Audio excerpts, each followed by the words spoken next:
पाकिस्तान तहरीक-ए-इंसाफ ने अडियाला जेल में कैद बानी पीटीआई इमरान खान और अहलिया बुशरा बीबी के खिलाफ 190 मिलियन पाउंड केस का फैसला डील की वजह से मौखर होने की तरदीद कर दी।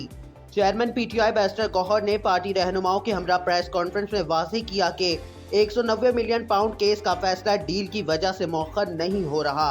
इमरान खान वाज़ेह कर चुके हैं कि वो कोई डील नहीं चाहते। बैरिस्टर गौहर ने कहा कि पीटीआई नहीं चाहती कि इमरान खान की रिहाई किसी एग्जीक्यूटिव ऑर्डर के नतीजे में हो। हम चाहते हैं कि कानूनी तरीक़ेकार मुकम्मल हो और फिर रिहाई हो। पीटीआई ने मुज़ाकरात में 2 मुतालबात रखे। 9 मई और 26 नवंबर पर जुडिशल कमीशन बनाया जाए और पीटीआई के कारकुनों को रिहा किया जाए। बैरिस्टर गौहर ने कहा कि अभी तक कोई इत्तला नहीं आई कि कल इमरान खान से मुलाकात शेड्यूल है।